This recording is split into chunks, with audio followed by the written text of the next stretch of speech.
Dali tayo Nung may order ako drop of cash. Tumungo sa kanluran sa Opal Street. Pagkatapos ng mas mababa sa 10 metro, ikaw ay makakarating sa iyong destinasyon. Nakarating ka na sa iyong destinasyon. Nakarating na raw.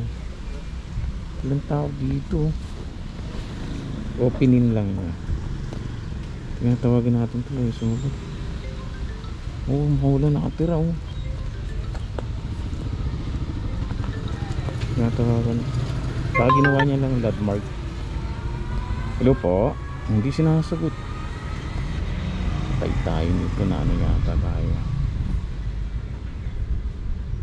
Cash pa naman. Tumungo sa silangan sa Opal Street. Pagkatapos ng mas mababa sa 10 metro, ikaw ay makakarating sa iyong destinasyon. Dito na po ako. Mukhang na ano tayo. Hindi kasi minsan kasi yung iba ginagamit lang yung pin. Minsan kasi yung banda. Nakarating ka na sa iyong destinasyon. Hindi mapin, kaya gumagamit sila malapit. So possible ito yun or ito 27, pero wala namang message. Tawagan talaga natin ito. Hindi sinasagot eh.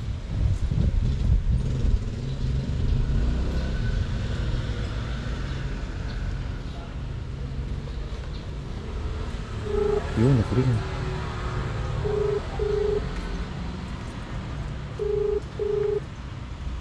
Cash pa naman yung ano. Dito tayo sa loob lang. Hindi sumasagot. Hello. Hello po, good morning. Sir, nandito na po ako sa ano, sa 29. Saan po ba kayo? Okay, pumunta ko dyan. Ay, okay po. Wala po kasing tao dito. Opo. Nakapin nyo lang po. Sige po. Ay, si kuya. Ito pala si kuya.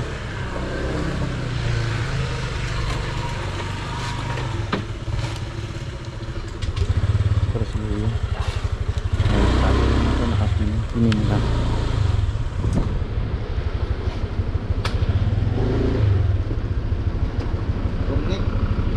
Nick po. Sa silangan sa Opal Street, pagkatapos ng mas mababa sa 10 metro, ikaw ay makakarating sa iyong destinasyon.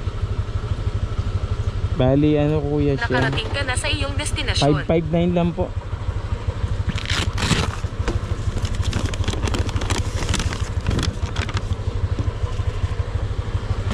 Ay, Saan to? Sa loob pa ng Bikutan? sa SM po mismo. 559.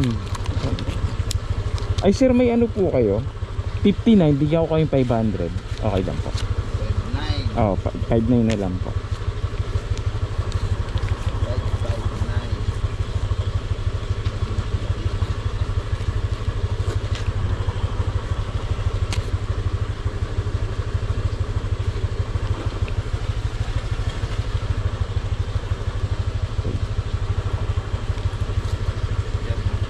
50 na nila. Sakto sir, ano? Tama po, ano? Okay, salamat po.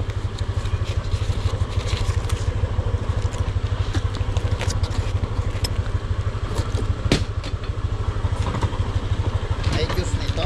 Saan Oo. ang juice? Para naiwan. Kaya nilalagay po nila sa ibabaw eh, para isang damputan. Salamat sir.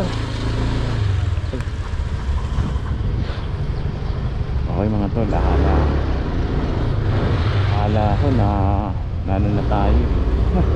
Pero madalang naman na kasi ngayon yung talagang nandulo. Kasi nga marami na mga lumitaw na gano'n. Akala ko may batas na rin tungkol sa pag-order eh, tapos hindi binayaran. Yung talagang nananadya ha. Iba kasi yung i-deliver tapos wala lang yung tao. Iba naman yun ha. Wala yung mga parasit. So ayun. Kaya hanggang dito na lang. Akala ako scam na eh. Kasi walang tao talaga. Ito sa bahay. Let's go.